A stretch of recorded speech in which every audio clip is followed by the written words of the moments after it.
We're back. You know, the best part is we have somebody else doing this. There'll be no more gremlins. Can you hear us? That's the first question. That's our question of the day. That was like goal number 1 of the year was to make sure I pressed unmute the mic. Welcome everybody to another season of Check-In. Yeah. Looking forward to it. Game 1 of 82 here tonight. As you can see, we're back, but we have a new look, a new studio here as well. But same great show. We'll bring you about 30 minutes every game day to get you set up for the Winnipeg Jets game that night, who their opponent is, what the lineups are going to be, and any of the big news of the day. Well, there's lots of big news of the day. Certainly is. In classic Kevin Shovel-Dayoff form, big news yesterday. We'll get to that momentarily. There's a huge debut coming here tonight. May or may not have heard of it. Great initials. JT. Oh, yeah, maybe. I thought that was you, but there's no debut. I've been here a long time. There is no debut for that one. There's an excitement, anytime that you have a season opener, a home opener, there's always a different energy around the city, around the building, but I think even more so this year because of everything. You think of the season that the Jets are coming off of with respect to winning the President's Trophy, made it to the second round with the big series win against St. Louis, and then obviously falling short against the Dallas Stars. Kyle Connor signing the new deal, so he's going to be here long term as that core continues to get locked up. And then, as you mentioned, Jonathan Taves as well. But there's going to be a banner raising tonight, so looking forward to that. The doors open for those of you that are coming down to Canada Life Center at 5:30 today. So on top of that, that's the banner raising is coming before 7:00. Yes. And where can they see this? Obviously, the Jets on TSN, as always. You're back again too for that. I am. Is there anything you can't do? It keeps me out of trouble if they keep me busy. Yeah. That's what they always say. So here, we're excited to see so many of you in the chat already. It was one of our favorite things about last season, being able to talk to you. Welcome back, Mary Jane, as well. So Jericho, we've missed all of you as well. So looking forward to what should be a great season. What did you want to ask the viewers and Jets fans today? Oh, you're talking about question of the day is what you're saying? Well, because you guys were so awesome at this last year, we're going to ask you, what is your prediction for the Jets this season? Feel free to throw those in there. Our good friend Caden, who's our producer, will grab the best ones. They're all great, of course. We just can't put them all up. So what is your prediction for the Jets this season? It could be anything. Could be someone scoring goals, career highs, what the Jets are going to do overall. It's your oyster, please. Okay, let's get going, though, right into it. Let's talk about the big news from yesterday, obviously. Yeah, I remember this a few years ago when we were wondering if Connor Hellebuck and Mark Scheifele were going to stick around, and boom, right before the season started against Calgary, the news came out they had signed 8-year extensions, and yesterday Kyle Connor 8-year extension as well. So the core of this team is going to be around for the foreseeable future, and I think that was, I don't know how many radio hits you did over the summer. There was always like, what about Kyle Connor? What about Kyle Connor? Yeah. I never personally, I don't know about you, and I don't want to speak for you. I just never felt there was a chance that he was leaving. It was just always about for how long and how much. That was for me. I think it's a great deal. Well worth the money, considering that goal scoring is at a premium in the National Hockey League. It's not the easiest thing to do. So if you have a guy that scores 40 goals for you every year, you lock him up, and that's certainly what the Jets did. Yeah, and we're gonna have TSN hockey insider Darren Dreger, who is in town as well. Yeah. For tonight's game. He's going to join us momentarily, so he could talk a little bit more about that deal and what it means, because I think that when you made mention of how long, how much, there's a lot of questions, especially when you saw some of the deals that were being signed across the league, with questions about what the trickle-down effect could be, what that could mean for a Kyle Connor extension. But certainly great work by Kevin Shovel-Dayoff to get him locked up long-term.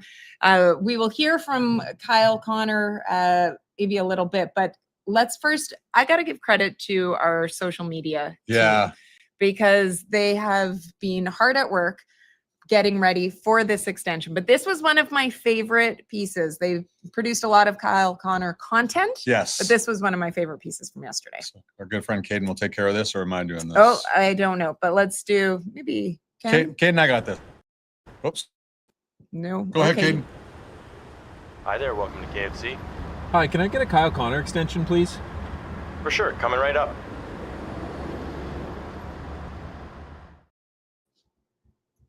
Unbelievable. They did some great hype videos. If you haven't had the opportunity, go to the Winnipeg Jets social channels to be able to take a look at it. But I thought that was incredibly creative because, of course, everybody knows Kyle Connor in Winnipeg really means KFC.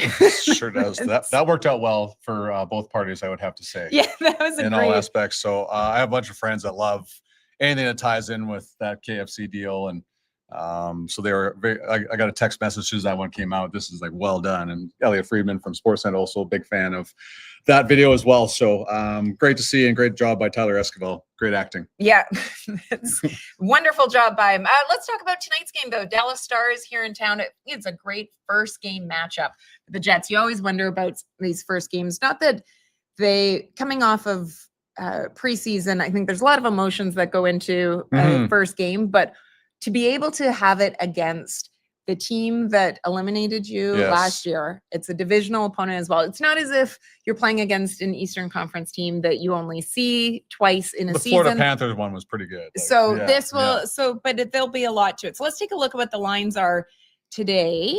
So we go through. Do we have that graphic yet? I'm not sure if we had it. No, okay. Well, if we don't, the lines are the same as what we've seen for the last couple of practices. So really the emphasis that we've seen has been with Chibrikov being on that second line. Yeah.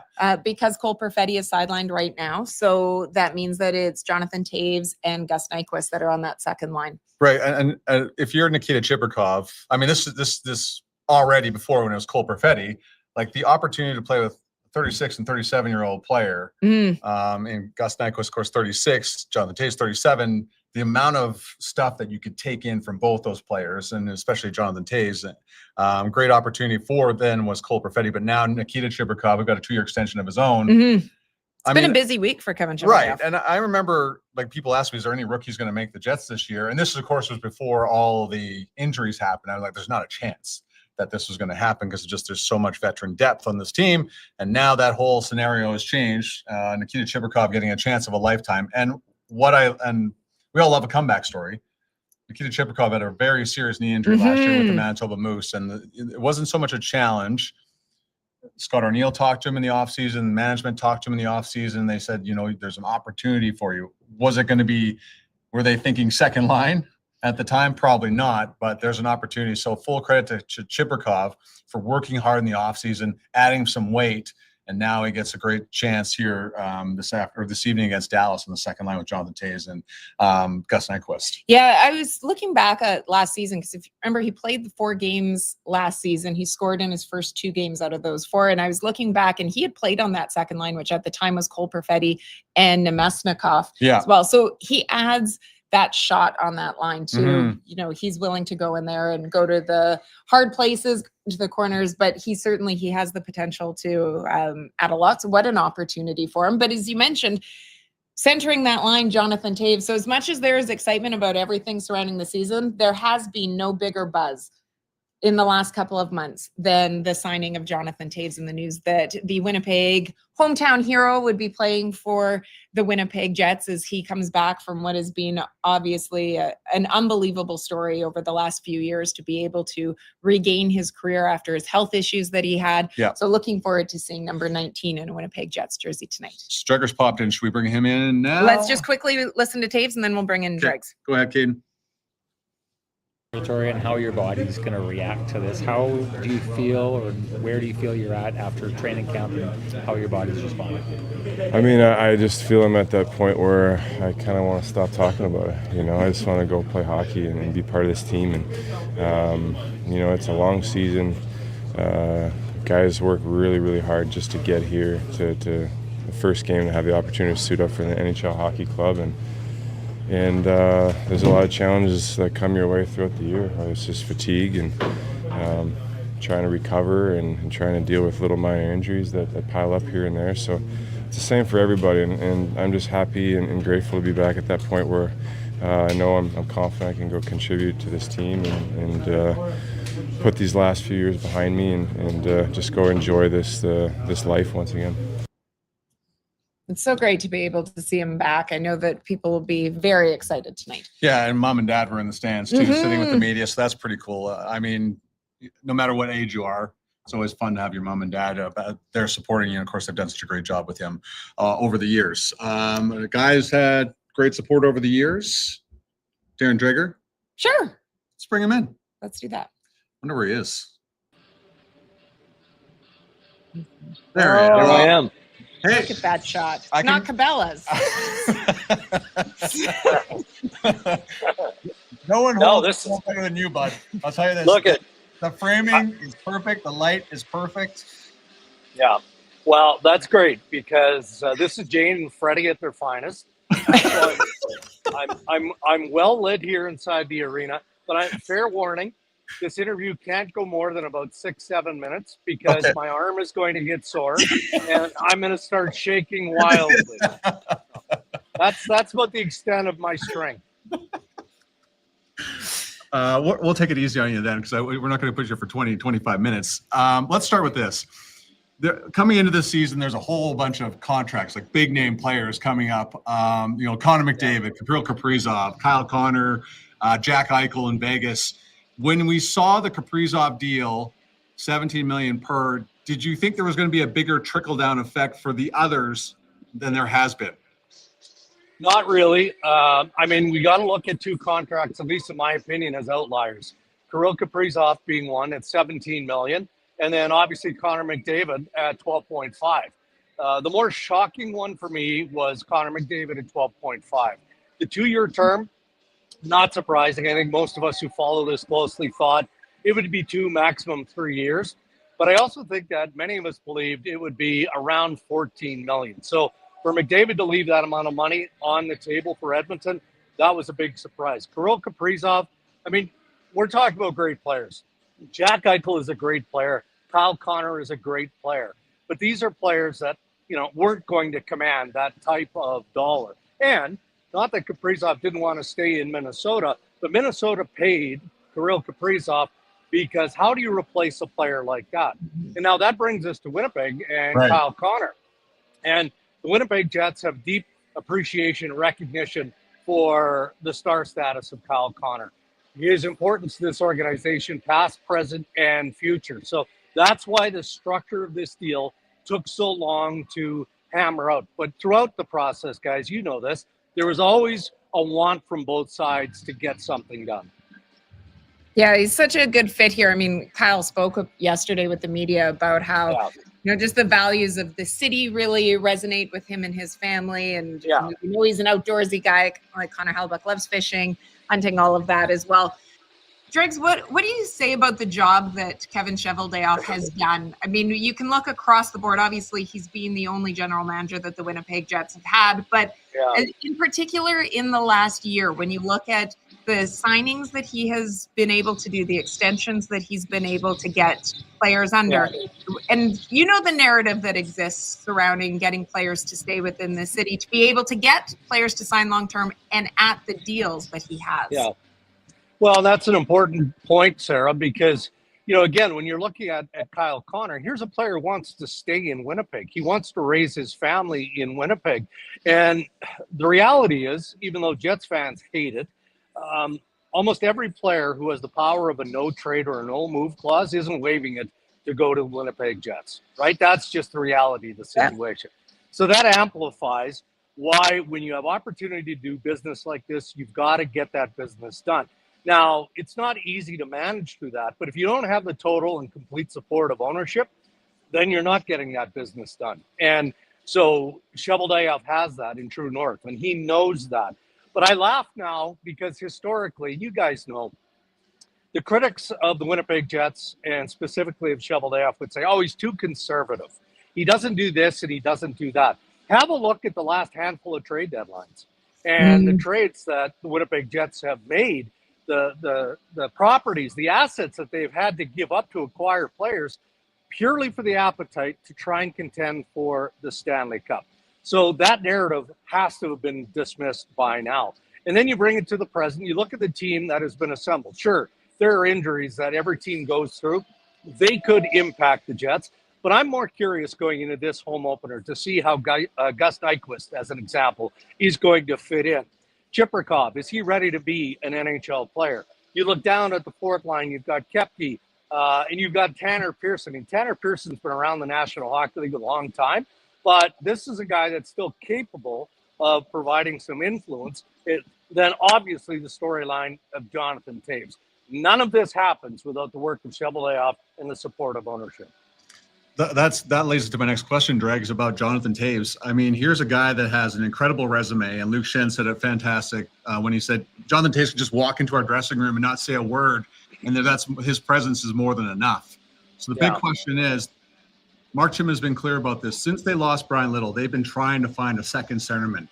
Do you think, and the people you've talked to, that the Jets do have that second centerman heading into this season? I do, but at this stage, going into game one of the 82-game regular season, and the respect I have for the future Hall of Famer that Jonathan Taves is, I would never say otherwise, right? Right. And look, he talked about that. You guys were there. You know, he's tired of talking about, is he ready, isn't he ready? He just wants to get in the game and play.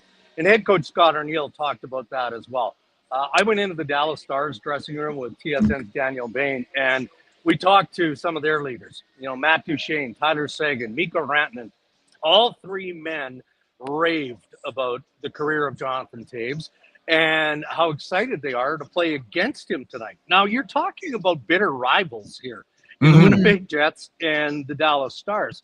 But as there should be, there's a healthy amount of respect for the career of Jonathan Taves. And in fact, Matt Duchene talked about texting Taves during the offseason before he made his decision to come to the Winnipeg Jets to say, hey, you look pretty good in green. So give the Dallas Stars some consideration in this as well. And obviously, Duchene was not very convincing because Jonathan Taves is with the Winnipeg Jets. But I think everybody in the hockey community is excited to watch his return tonight. But I think that we're also educated enough to know that's going to take some time for him to get that feel back. He's going to be tremendous in faceoffs. That's an art. But for me, a healthy Jonathan Taves in the second half of the season and the playoffs is really where the Winnipeg Jets are going to benefit most. Absolutely. Very quickly before we let you go, before your arm gives out, Dregs, now that the Kyle Connor extension is done, I think a lot of people are going to be wondering, turning their attention within this marketplace to the captain, Adam Lowry, who's obviously sidelined right now, with a possible extension for him in the works. Have you heard any rumblings about whether or not there could be any progress on that? I have, and only because it's you, Sarah, I will share because I'm actually scooping myself an insider trading, which is going to air later tonight on You TSN. have to ask the right questions. Great time, buddy. Yeah, well, look, I mean, again, nobody's going to be surprised by this. Yeah. You know, he's a much beloved captain in this city. So I would say they've had preliminary talks. And you know, again, his leadership, his position in the community, his status as a player in the National Hockey League, those are all the characteristics of someone that the Winnipeg Jets want to lock down for a long time. But they've just really engaged in the preliminary talks now that the Kyle Connor extension is out of the way. Yeah, no surprise that the Kyle Connor one was the priority in being able to get it done. My God, the lighting behind you is tremendous. Can you just hold the phone a little bit longer? We'll come back to you in 5 minutes. Is that okay? Thank you, Darren. Thanks, You're going to be joining us on the TSN broadcast tonight. So looking forward to seeing you in the second intermission. You bet. I look forward to it as well. Okay, thanks so much, Dregs. That is Darren Dreger, TSN Hockey Insider. Always love being able to have Dregs on, and good. You almost broke news. Well, you know, you I like asked the to right scoop. questions. I like to scoop. Yeah. He probably didn't want to talk about it, and you're just like, I have something. You're like, you're just going to ask. Just going to ask him anyways. Just going to put him on the spot. God love you. I caught up earlier with Josh Morrissey just after their morning skate finished to talk about the excitement going into today. Prepare and, you know, try and have a great training camp, which I think we had. And, you know, tonight starts the season. So, yeah, it's always exciting, and especially doing it at home, you know, getting back out in front of the fans, and we hope to be another great season here. You mentioned nerves. Does it feel a little bit different? I mean, even for you at this point in your career, you get a little bit extra? Yeah, I think so. You know, you try and replicate your game day routine and your, you know, everything in the preseason, but at this point in your career, it's a little bit harder. You just don't have that. It's not for real. It's not for standings and for points. So I think that's where, you know, there's just another level of anticipation, excitement, you know, you can kind of feel it in the locker room. Everyone's just, it's a game day, and it's nice to be back. So definitely, you know, it's an exciting day, and just excited to get started. Yeah, I think Jets fans are very excited that preseason's done behind, and this is for real now as well. Just going into this season, obviously coming off the great season that the team had last year with franchise records, winning the President's Trophy as well.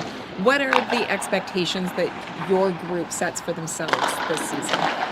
Yeah, I mean, last year is behind us now. It was a great year, but you know, that's in the history books. So for us now, it's just, you know, I think the biggest thing is we know what works for this group to win and have success, whether it's 5-on-5, on the power play, and penalty kill as well at times last season. So we know what that needs to look like. And so I think just going into this year, it's can we even raise that bar even more? Can we hold ourselves to as high or a higher standard this year, night in, night out? And you know, obviously you kind of let the results take care of themselves. If you're worried about where you're going to finish at the end of the year, I mean, we got 82 games, so it's all about the process and just, you know, doing the things that make our team successful. And again, we know what that looks like, so we should have a good memory of what that needs to be. Good luck tonight. Thanks. Looking forward. Pretty good player. Yeah, pretty good guy. I don't think I'm throwing it too. You know. I saw some people in the chat wondering about the status of Taves for tonight. Yes, Jonathan Taves Confirmed. will be in the lineup. We didn't have the line rushes in terms of to be able to show you, so I'm just going to quickly go through it for you. Wise. No changes. Connor, Scheifele, Velarde, your top line. Not bad. Nyquist, Taves, Chipperkoff, Pretty second. Niederreiter, Nemesnikov, Iafallo, Good third. players. Yeah. And the fourth line, Kepke, Barron, Pearson. Ford and Lambert are your extra forwards. David Gustafson has been put on waivers. So that was an interesting decision today because I think that caught some people a little bit by surprise. Yeah, they did. And you have clearly with Jonathan Taves coming into the lineup and playing tonight, you have to make way for him. And David Gustafson was the odd man out in that department. And, you know, Parker Ford, Brad Lambert are remaining up in Winnipeg at this point, not going back to the Manitoba Moose. So David Gustafson has been fantastic since the time he was drafted here in 2018 in the second round. Just the way it works, right? It's one of those times. Yeah. It's not one of those times where, again, it's not you. It's just the way things are working, the numbers. So I'm sure they didn't count on Nikita Chipperkoff being around at this point because and injuries, obviously, right? Like you look with Cole Perfetti being sidelined week to week.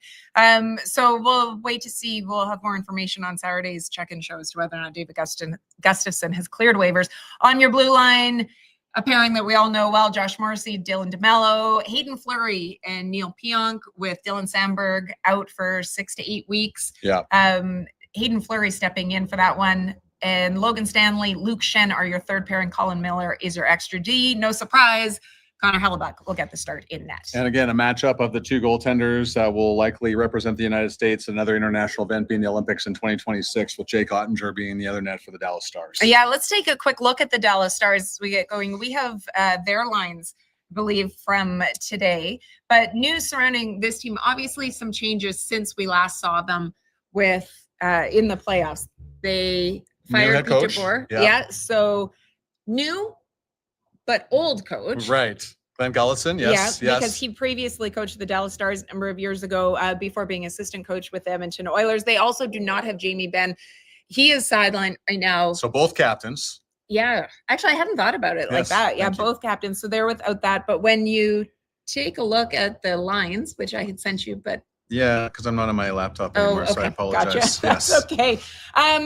Well, looking to see, though, is one of my big questions would be, how do you try to contain Mikko Rantanen, who is on that top line with it? Because that's something that we've seen in the past. Scott O'Neill has gone head-to-head matchup with the Scheifele line. If he hasn't that, though, then that's usually the line that's usually the responsibility of Adam Lowry's line. No Adam Lowry in the lineup right now. So what becomes of the matchups? And I think that one of the interesting things to watch for early on in the season, it's very easy to go with the top six and that second line with Taves and what will happen. But how will Scott O'Neill utilize the fourth line? Because one of the things that he has spoken about is that with Cole Kepke, Morgan Barron, and Tanner Pearson in there, that maybe there's a little bit more offense, but there's a comfort level too with the experience on that line to be able to handle some of these big matchups. Yeah, you already talk about the amount of experience on the second line. Like Cole Kepke is bona fide NHLer, 10 goals last year with the Boston Bruins, hits everything in sight. Tanner Pearson's won a Stanley Cup with the Los Angeles Kings, has played a ton of games in the league.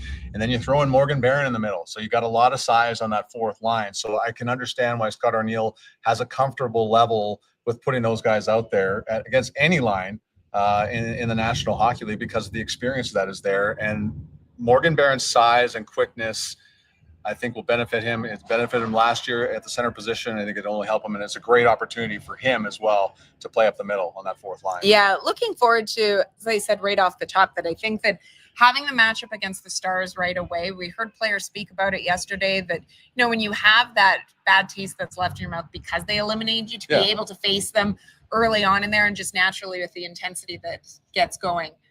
Looking forward to seeing how this one plays out here tonight. And a lot of people may grumble about, well, not grumble, but just like, oh man, we're in the Central and look who, who's all there. But I've always said that because of who the Jets play a lot in their division, it prepares them for the playoffs. Every game's a grind in the Central Division, and Scott Arniel touched on how important these games are. And he said yesterday, you're going to hear the same line from me over and over again about divisional opponent. So the schedule makers do the right things. It's not an easy job to do the schedule making, but for Winnipeg to play Dallas, the team that ended their season, to start off this season, is just perfect. Yes. Johnny asked, is there the goal song intros for the players too? They will be, but they'll be announced on social. Yeah. So keep an eye out. You and I should probably come up with our own goal songs. Well, we need maybe intro songs. You can walk in and list your own intro music, like wrestling. It's perfect. I used to always put headphones or AirPods in before you did your TSN games. Yeah, or sidelines for football. Get in the zone as well. I agree with you. Failed athlete right here. Living through your daughter now. Pretty much. Yes. One of the things, so storylines, with this being game 1 of 82, let's quickly talk about a couple of storylines when you think big picture with this team that you are keeping an eye out for, that intrigue you going into this season. Well, Jonathan Taves is too obvious. We've already kind of addressed that with Dregs, but I think the big story to me is how will the Jets handle not having Adam Lowry around. Yeah. So it's not even so much what he is on the ice and the leader that he is. It's just not having him in the dressing room and having that emotional leader around all the time. And I mean, I go back to the way last year ended. They lose in overtime, but there's Adam Lowry with Mark Scheifele coming out of the penalty box. Yeah. Like, I just don't think you can ask for a better captain than Adam Lowry. So how will they adapt without not having their emotional leader around for at least the first month of the season? That's a big storyline for me. What about you? For me, one of the things that we've heard Scott Arniel speak about often is reset and reinvest are two of his big words that he's emphasizing going into the season. President's Trophy season is now behind them. How do you reset? You think about the great start that they had last year, 15-1, and the way that set them up for the rest of this season. How do you reinvest to what is another long run, but you have a condensed schedule, even more so than last year? And it's something that we'll talk about throughout this season as to how they try to deal with that, because you have the Olympic break. I think they only have 4 games or something in the month of February. So I think reset, reinvest, it'll be interesting to me to see how they come out of the gate early in this one, particularly because they have some injuries. Who steps up in the process? Yeah, and I think another one too was brought up. Dave Manuk asked a question yesterday about the amount of games that Connor Hellebuck's going to play. And I always kind of laugh about that question, because you're like, at least it's going to be 65. They can say all they want, but Arniel brought up a great point yesterday, because they're going to watch the Olympics with interest. Yes. Because if he has to play 6 or 7 games in Italy for the United States, then that kind of will play a role in what they decide on going forward. So it could be a busier year for Eric Comrie in that aspect, but I love that question from Dave Manuk on that one for sure. Absolutely. As we mentioned earlier on, our content team has been busy over here with the Winnipeg Jets. You have relaunched a new season of Ground Control. Yes. Our studio is being redesigned as we speak. It's beautiful. Trust me. It's very cozy. Guys are going to like it. A lot more comfortable chairs this year. Luke Shen, I apologize. So that's not ready yet, but so I did a kind of a Zoom interview with Gus Nyquist and discovered that he's not done his college degree yet by accident, completely organic, because he went to Maine play with the Bears down there in the NCAA. Great stuff about his first hockey card, his family. He's a very good golfer, apparently. So you found that out, obviously, the Jets golf tournament. So make sure you tune in to that. And we're still waiting to find out what our next guest is going to be. So every 2 weeks, we'll have ground control. That's great. Also on the website there, Paul Edmonds' view from the booth. We're doing home ice again here, and also runway with episode 1 debuting tonight. Let's see that trailer. The progress we made in getting to the battle, that competitive foundation. Expanding that competitive foundation starts today. It's compete, get in the battle. Now it's win the battle. We're working towards winning the Stanley Cup. That's what we talked about last year. Not afraid to talk about it. We need to push it even farther and win more of those battles.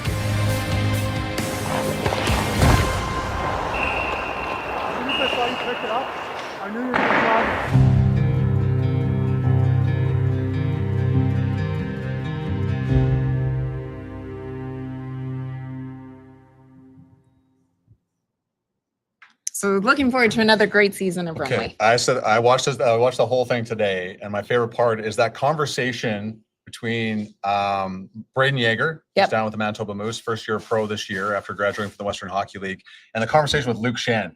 And I think Jets fans will love it because it's just great to watch a veteran player pass on his knowledge to a younger player, and the respect that Braden Yeager has for Luke Schenn, as he should.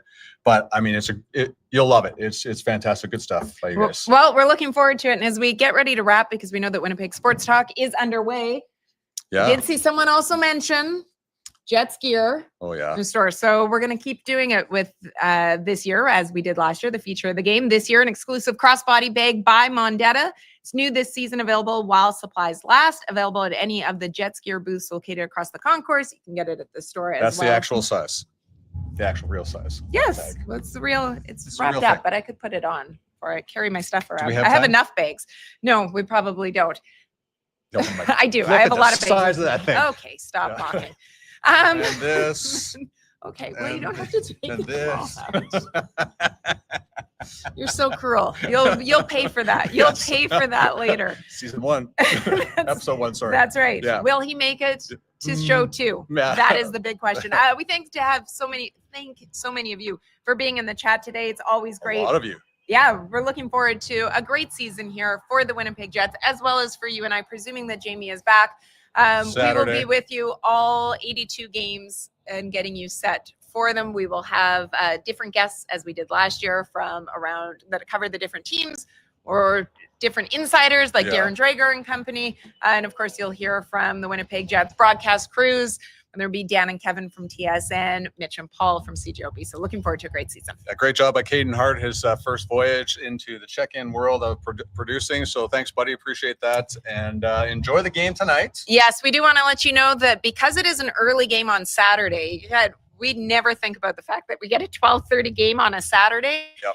12:30 game. We are going to do check-in at 9:30 Saturday morning. So we hope that you set your reminders, put that notice in your phone, whatever it may be right now, because we want to be able to see you. Enjoy your coffee.